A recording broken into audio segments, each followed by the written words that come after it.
everyone! When I uploaded my how I store and organize my dolly paper goods video, someone asked me if I could show my Bratz guides that I briefly made mention of in that video in a more depth video all about them. So that's what I'm going to do today. It's really disgusting out, but fortunately this video does not require much lighting, and I'm sorry if you can hear like dripping in the background. It's raining and snowing. So one of my favorite things about collecting dolls is making different guides, like little books on them. Obviously, I can't publish my own book because I don't have samples of every single doll ever made, and I open up all of my dolls, and most really good doll books have pictures of dolls in boxes.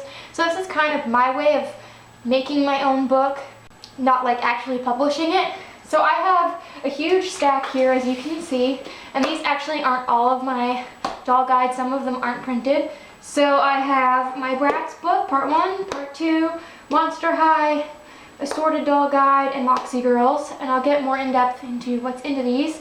And I also have some on the computer, like I mentioned. And I also have this one for doll catalogs, which I'll get into in a second too. When I first started getting back into dolls in 2011, I was really new to the Bratz scene. I had Bratz dolls growing up, but I didn't have many. I had 18 Bratz dolls, and the line was pretty new still. They weren't releasing tons of different doll collections every year. And in that time, that like 5-year break I had, so much had changed for Bratz dolls, and I got quickly back into collecting them. I became obsessed with them, and of course, I wanted to know more about Bratz and what had been going on since I was gone. And I started getting a lot of different bins of dolls. So like my dad would take me out to Craigslist and we would buy a huge lot of Bratz, or I'd buy a bulk of them at the flea market.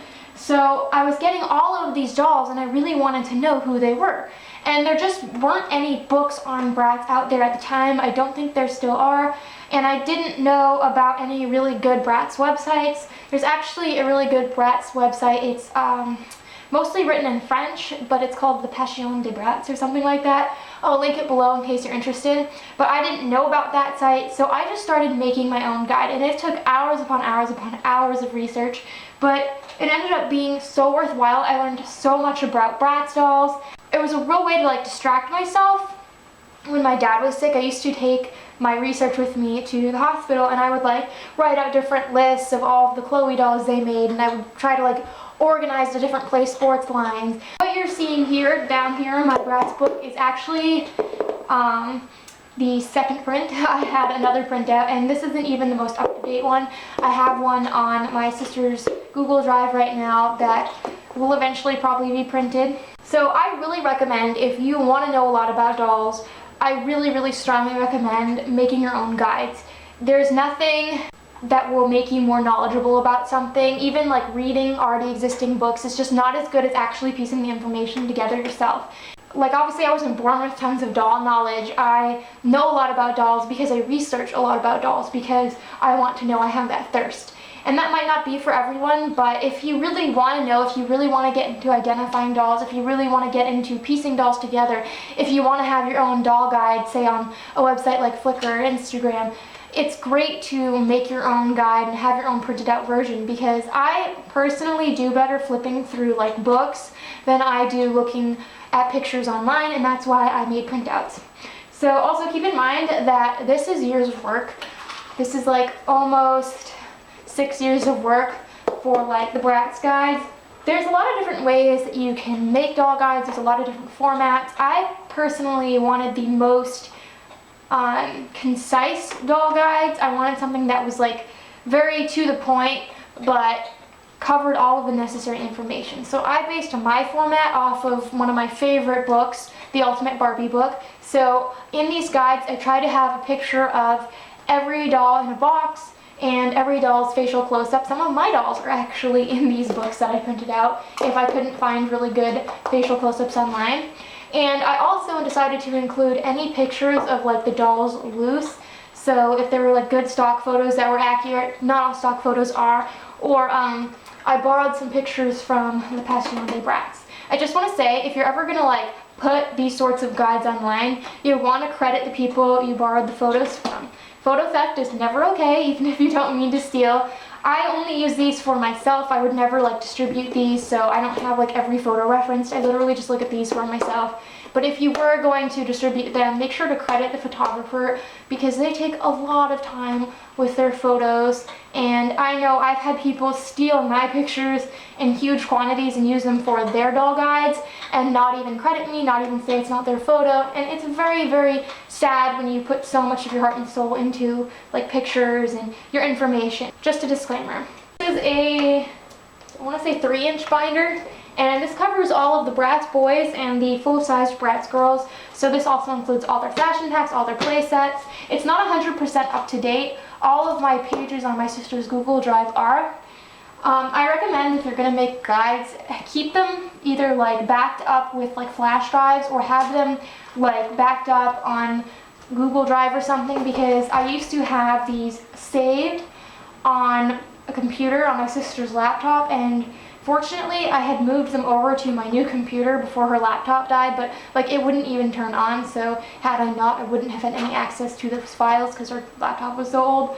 At least this way on Google Drive, whenever I get a different computer, it's on there and I don't have to worry about transferring it or formatting it. So what you're going to see is a little bit different than what I'm currently printing out, because I made the original template for these, which is what you're going to see on Microsoft Word on an old version, and then I had to switch over to like a generic form of that on my new computer, and then I switched over to Google Drive. So it's not all like completely matching, which bothers me, but you can tell there's a lot of printed out pages. I also have a printer that uses really, really cheap ink, so that's why I was able to do this.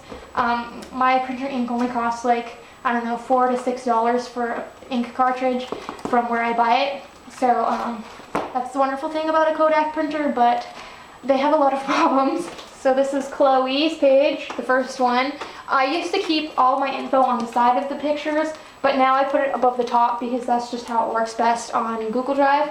But basically I'll have like the name and the date of the doll and like the basic info about them. So like say they were repackaged or there's some kind of variation. I try to picture the variations, but I don't want to get too redundant with like picturing like simplified repackaged versions if it's not really important.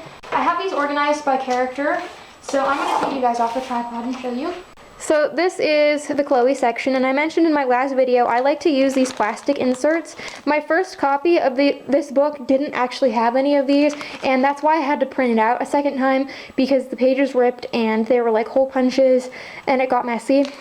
So I have it organized in chronological order. You can see all the different pictures. Again, this is pretty out of date. This is from like 5 years ago when I printed it last. Yasmin, or as I like to call her, Yasmin.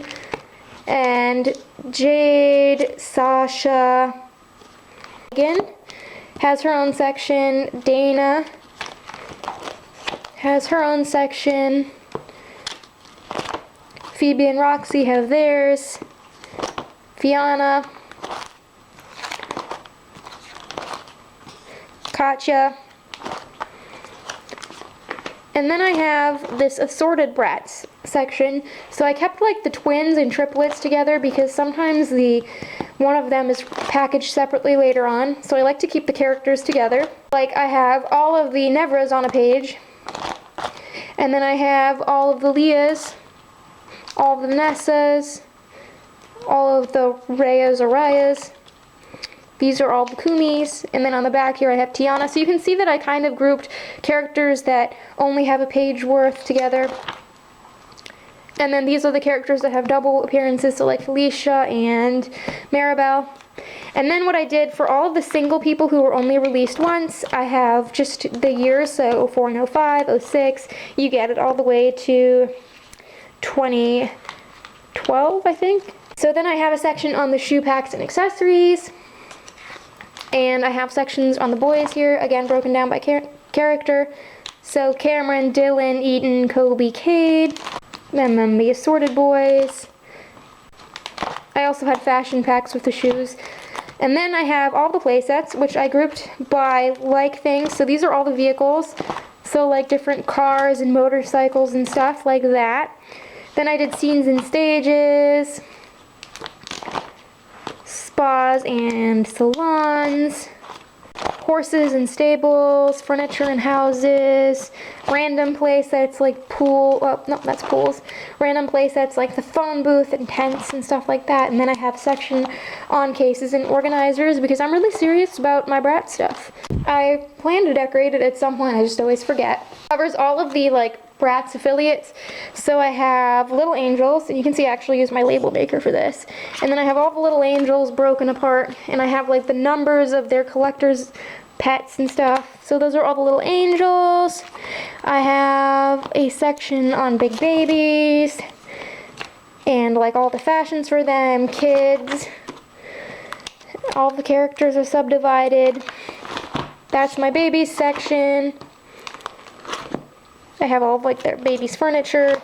This is the little Bratz section, which by the way, little Bratz are the hardest to research because they didn't have a lot of specific line names.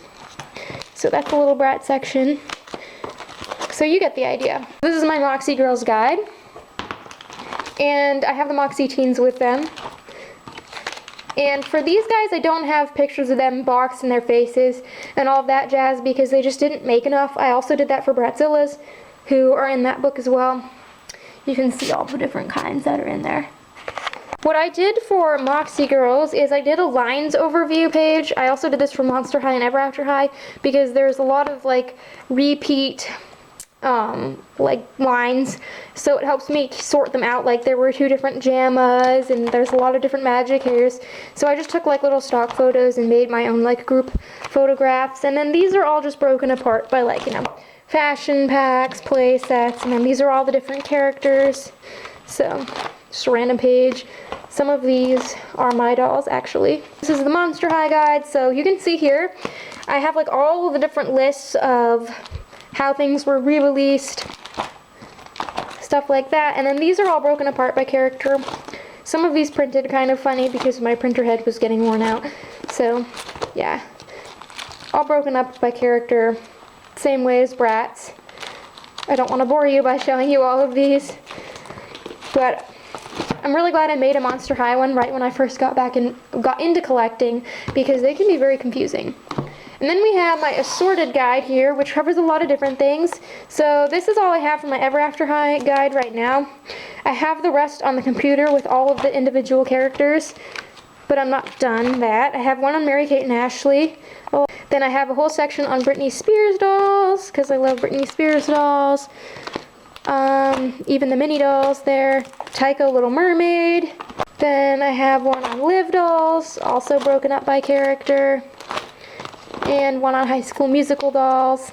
And I'm working on, like I said, an Ever After High one and a Mattel Disney one for the dolls not featured in Margarana's book. I researched these dolls. I spent a lot of time, like hours upon hours upon hours. I think my final draft for Chloe, when I looked at the editing time, was 40 hours, and that was one of the many drafts I've done. So you can imagine how much time it takes to make one of these. But I really love it. I love research and like taking notes, and I get really, really into it. Oh, and I also forgot to show you guys this one here.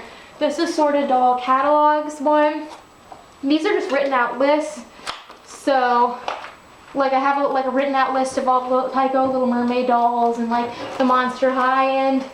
These are my Bratz ones that I'm actually in the process of typing up. But my printer is waiting for a new printer head, so I can't print anything.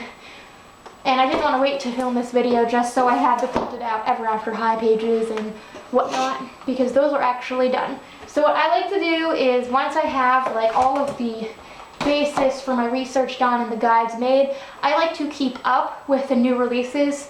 So I'll write like little lists on the side of my computer of like who I need to get dates for and who I need pictures for and what I need to research more. So I just, every month or two, every, you know, maybe so many weeks, I'll go through, I'll spend maybe a day or two of my spare time just going through and editing those into my book and like printing out any pages that need to be printed.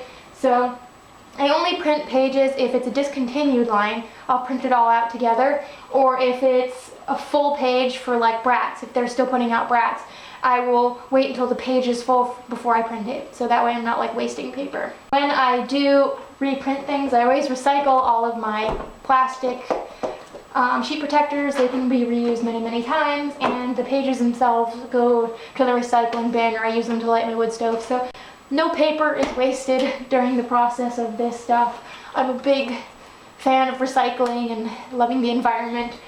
Maybe gave you some ideas if you were thinking of doing your own doll guides. I personally recommend doing the really concise format where you have like box photos, facial close-ups, and if you can get a hold of like some loose photo of the doll. I hope you guys enjoyed this video, and hopefully I'll see you soon. And as always, love your dolls, love yourself, and love your life.